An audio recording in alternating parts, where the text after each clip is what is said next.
Hello guys, मेरा नाम है रेनू यादव। वेलकम करती हूँ अपने चैनल रेनू ट्यूटोरियल में। इसमें मैं आपके लिए मैथ से रिलेटेड प्रॉब्लम्स लेके आती हूँ जो कि एसएससी, आरआरबी और बैंक पीओ एंड क्लर्क में बहुत ज़्यादा इम्पोर्टेंस रहती है जिनकी, और विद शॉर्ट ट्रिक लेके आती हूँ। आज का कॉन्सेप्ट हमारा स्पीड, टाइम और डिस्टेंस से रिलेटेड है, चाल, समय और दूरी से। तो वीडियो को स्टार्ट करते हैं। तो सिंपल सा सूत्र रहता है, चाल बराबर दूरी बटे समय, या स्पीड बराबर डिस्टेंस डिवाइडेड बाय टाइम। तो ये एक जनरली फार्मूला होता है जो कि हम लोग छोटे क्लासेस से पढ़ते हैं।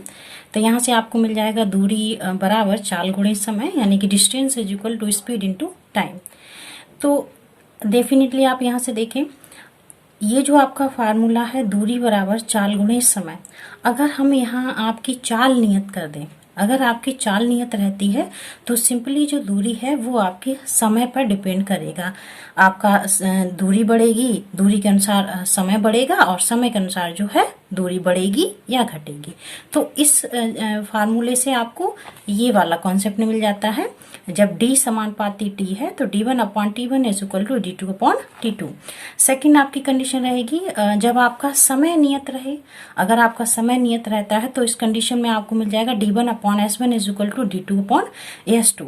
दूसरी कंडीशन है, थर्ड कंडीशन है आपकी, अगर आपकी इस सूत्र में जो है, ये जो आपका फार्मूला रहता है चाल बराबर दूरी बटे समय, अगर हम यहाँ दूरी नियत रखें तो जो चाल है वो मेनली आपका समय पर डिपेंड करेगा। यानी कि यहाँ से फार्मूला हमें ये कैंची का गुणा करेंगे तो यहाँ आपके पास s1 t1 is equal to s2 t2 मिल जाएगा। अच्छा, ये जो आपकी सारी प्रोसीजर होती कैसे है कि जैसे मान लीजिए आपका जो डी है वो आपका समय पे डिपेंड कर रहा है, तो हम किसी एक बॉडी के लिए लें तो आपका d1 है और समानुपाती निशान हटाते हैं तो कोई भी नियतांक आ जाता है, तो ये आपका मान लिया k आ गया। ऐसे ही आप दूसरी बॉडी के लिए लेंगे तो d2 is equal to k d2 हो जाएगा। अगर हम इन्हें डिवाइड करें तो हमारे पास इसमें हम भाग दे दें, समीकरण 1 में 2 का भाग दे दें हम, तो हमें ये मिल जाएगा t1 upon d2 is equal to t1 upon t2। तो यहाँ से अगर हम ट्रांसफर करते हैं तो हमें मिल जाएगा d1 upon t1 is equal to d2 upon t2। तो जनरली आप किसी भी फार्मूला से इस तरीके से जो अपनी कंडीशन बना सकते हैं। ये तो आपकी 3 कंडीशन रह गई कि अगर हमारा जो है चाल नियत रहती है तब ये पोजीशन रहेगी, अगर हमारे पास समय नियत रहता है तो ये पोजीशन रहेगी, अगर हमारे पास जो है दूरी नियत रहेगी तो ये वाली पोजीशन हो जाती है। इन 3 टॉपिक्स के अलावा चौथा टॉपिक्स हमारा रहता है कि इसमें जैसे अगर आपकी कोई 2 बॉडी है, जैसे मान लीजिए कार है, बस, या कोई भी 2 व्यक्ति हैं, या कोई भी आपका जो है ट्रेन है, बस है, जो कुछ भी है, तो अगर दोनों उनके लिए खास है कि जैसे अगर आपका एक जो बॉडी है वो 1 किलोमीटर प्रति घंटे की चाल से चल रहा है, दूसरा जो है आपका 20 किलोमीटर प्रति घंटे की स्पीड से चल रहा है, तो अगर इनकी जो है एक आपेक्षिक चाल निकाली जाए तो उसके लिए सूत्र रहता है कि अगर दोनों जो है अपोजिट डायरेक्शन में होते हैं तो हो जाएगा a प्लस बी किलोमीटर पर घंटा, और अगर आपके दोनों सेम डायरेक्शन में है तो उस कंडीशन में आपका हो जाएगा a माइनस बी किलोमीटर प्रति घंटा। ठीक है, तो ये आपके 4 शॉर्ट ट्रिक हैं, सूत्र हैं, हमने बहुत ही अच्छे से एक्सप्लेन कर दी हैं। इन पे आपके जो न्यूमेरिकल हैं वो कुछ इस तरह से आ जाते हैं। फर्स्ट क्वेश्चन है आपका, Tina traveled a certain distance in 2 hours and 5 minutes. She traveled this distance partially by car and partially by bus. The speed of the bus is 28 kilometer per hour and the speed of the car is 42 kilometer per hour. If the distance traveled by car is equal to the distance traveled by bus, what is the total distance that she traveled? ये आपके पास option दिए हैं। तो कहने का मतलब टीना है जो कि 2 घंटे 5 मिनट में कोई दूरी तय करती हैं, और इसमें से वह कुछ दूरी कार के द्वारा तय करती हैं, कुछ बस के द्वारा तय करती हैं।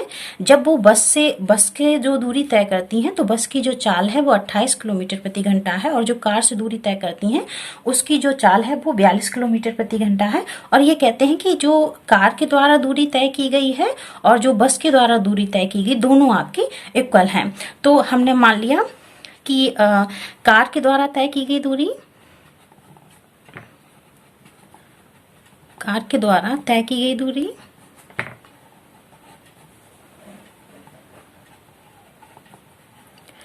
और जो आपकी बस के द्वारा तय की गई दूरी दोनों सेम है। तय की गई दूरी ये हमने मान लिया कि दोनों के द्वारा जो तय की गई दूरी है वो x किलोमीटर आपकी है। अच्छा, जो बस की जो चाल है, जो स्पीड है, वो आपकी है 28 किलोमीटर पर आवर, यानी कि 28 किलोमीटर प्रति घंटा। और कार की बात कहें तो इसकी जो स्पीड है वो है 42 किलोमीटर पर आवर। स्पीड हो गई दोनों की और ये दूरी हो गई।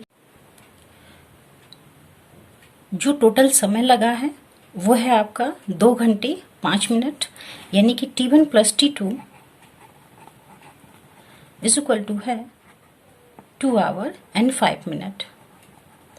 तो मिनट को जब हम घंटे में बदलेंगे तो हम सिंपल सी बात है 60 का भाग दे देते हैं, तो ये आपका 1/12 मिनट हो जाएगा, सॉरी आवर हो जाएंगे। तो ये आपके पास हो जाएगा। अब देखो समय बराबर क्या होता है आपका, समय बराबर आपका हो जाएगा दूरी बटे चाल। दूरी आपने x मानी है और बस के लिए जो चाल है वो आपकी 28 है और दूरी दोनों में सेम है। और जो आपकी कार है इसके लिए जो चाल है वो आपकी है 42 किलोमीटर और ये आपका 2 आवर 5 मिनट, यानी ये आपका 2 सही 1/12 घंटे हो जाएंगे। x आप कॉमन ले लें तो ये आपका 1/28 और 1/42 और इसे सही बटा जो तोड़ेंगे तो 12 दूनी 24, 1 25/12। आप एलसीएम ले लेंगे। एलसीएम लेना तो नॉर्मली इस तरह से सबको आता होगा। तो ये आपका हो जाएगा 84 84, तो ये आपका जाएगा 3 टाइम्स और ये आपका जाएगा 2 टाइम्स। तो ये आपका 25/12 यानी 25/12।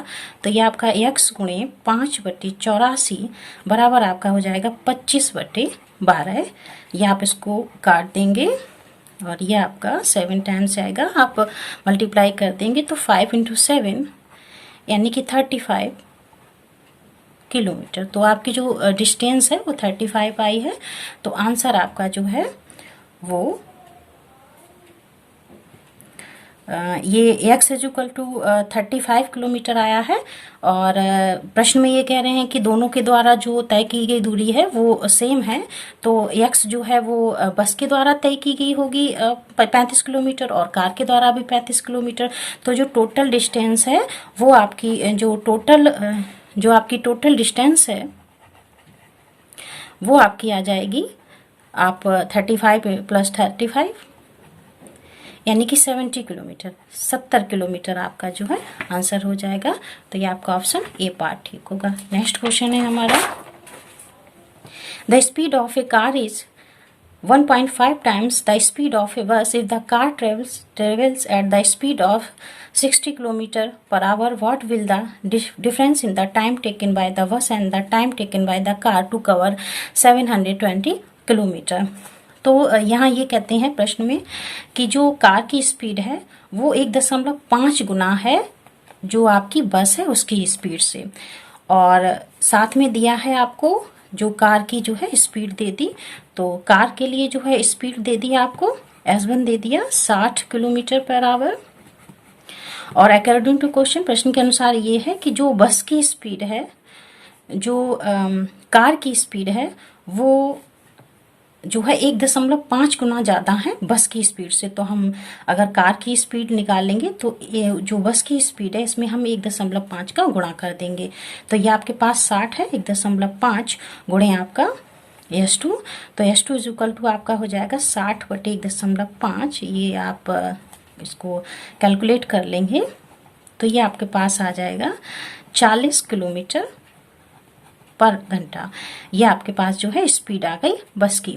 अच्छा, इन्होंने जो दूरी है वो बस time taken by the bus and the time taken by the car to cover 720 kilometre, यानी कि जो डिस्टेंस की बात है वो 720 किलोमीटर है।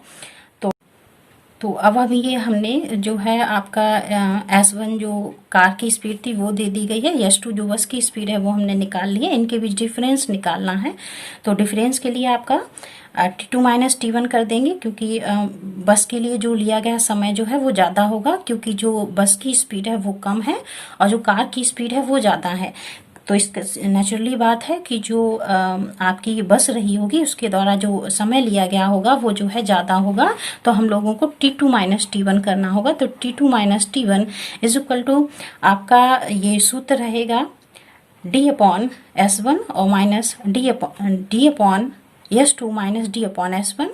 वैल्यू रख देंगे। आपका 720 दूरी दी है और S2 आपके पास जो है वो 40 है और ये आपके पास 720 और ये आपके पास 60 है। इसको कैलकुलेट करेंगे तो ये आपका 18 माइनस 12 यानी कि 6 घंटे आपके आ जाएंगे। तो ऑप्शन आपके पास जो है बी पार्ट ठीक होगा। अगला क्वेश्चन है हमारा, a man walked at a speed of 4 km per hour from point A to V and come back from point V to A at the speed of 6 km per hour. What would be the ratio between the time taken by man in walking from point A to V to point V to A respectively?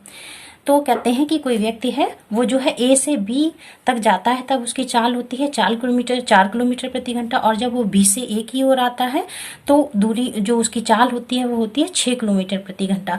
तो simple सी बात है कि इस पूरे procedure में जो है दूरी नहीं आता है, क्योंकि वो पहले ए से बी तक जाता है फिर आपका बी से ए तक आता है।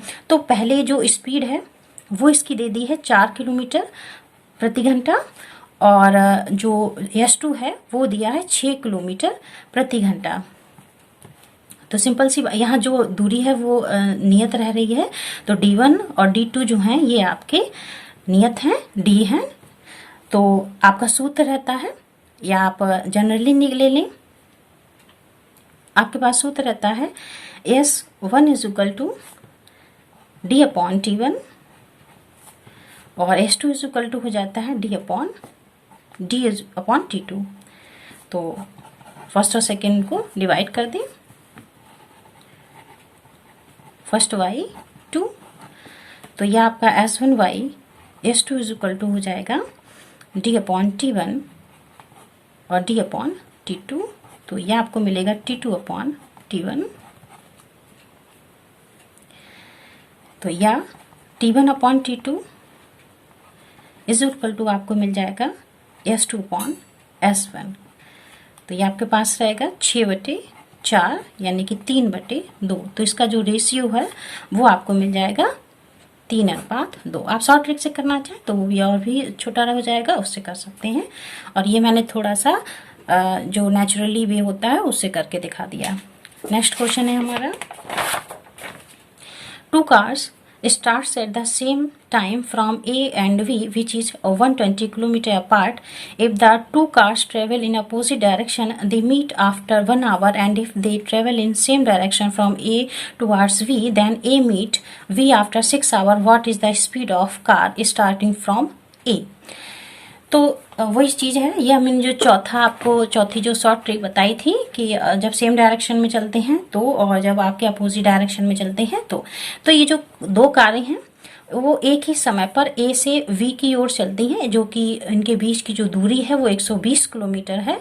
और वो जब विपरीत डायरेक्शन में चलती हैं तो वो एक दूसरे से जो है 1 घंटे बाद मिलती हैं, और अगर वो सेम डायरेक्शन में चलती हैं तो जो है एक दूसरे से 6 घंटे बाद मिलती हैं।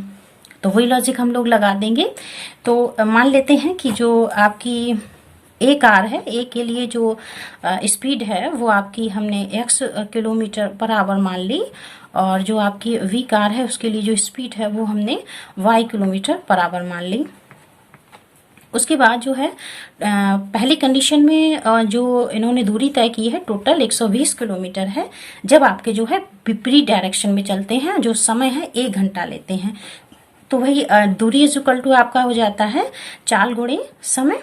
तो पहली कंडीशन में जो है हम अगर कार ए की बात करें तो जो चाल है वो उसकी x है और जो समय है वो उसने 1 घंटा लिया है।